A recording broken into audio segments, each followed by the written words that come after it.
안녕하세요. 닥톡 네이버 지식인 상담의 신홍범입니다.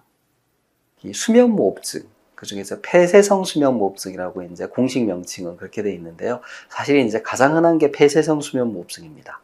우리 혀라든지 연국에 즉 기도 부분이 기계적으로 이렇게 막히면서 생기는 수면무호흡증을 폐쇄성 수면무호흡증이라고 합니다. 근데 이 폐쇄성 수면무호흡증이 있는 분들은 비만한 경우가 많습니다. 그래서 폐쇄성 수면무호흡증, 비만, 과체중, 그리고 거기에 따라오는 대사증후군하고 관련이 많습니다. 그러니까 실제로 이에 대한 이제 연구도 많이 되어 있는데요.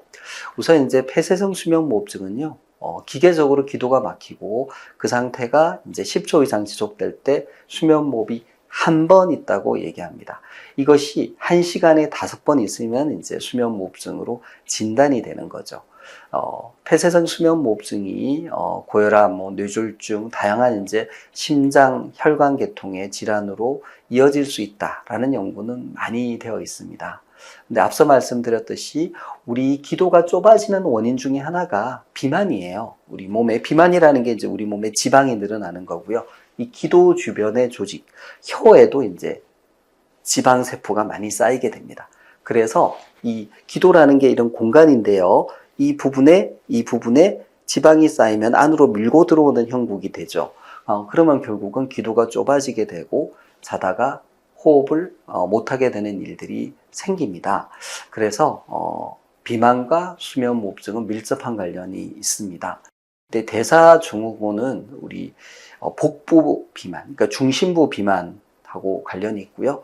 또 이제 공복시 혈당장애, 그러니까 이제 당뇨 혹은 당뇨 전 단계, 그리고 고지혈증과 같은 것이 이제 동반이 됩니다. 그리고 고혈압 같은 이 대사와 관련된 여러 가지 질환, 여러 가지 증상이 같이 있는 것을 얘기합니다.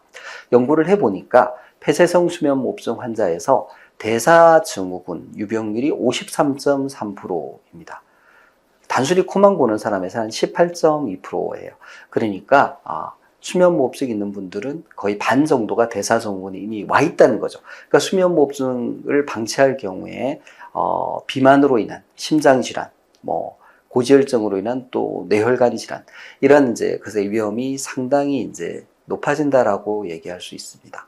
실제 이제 대사증후군을 구성하는 여러 가지 지표들의 평균을 비교한 결과, 특히 이제 허리둘레라든지, 허리둘레가 이제 긴 거죠. 그러니까 복부 비만이니까 이완기 혈압, 고혈압 중에서도 이제 이완시의 혈압, 그리고 이제 대사점수 등에서 이 폐쇄성 수면무호흡증 환자가 단순히 코골이만 있는 사람에 비해서 훨씬 더 높더라라는 것을 이제 알게 됐습니다. 어떻게 보면 이제 당연한 거죠. 예, 그래서 우리 대사증후군이 있는 분들, 그러니까 비만하신 분들, 그러니까 고혈압이 있다든지 고지혈증이 있다든지 그리고 심장계통에 이제 문제가 있다든지 이런 분들의 경우에는 수면무호흡증이 동반되어 있을 가능성이 매우 높습니다. 그래서 수면다운 검사 통해서 진단을 하고 또 비수술적인 치료로 이제 양압기 치료가 있거든요.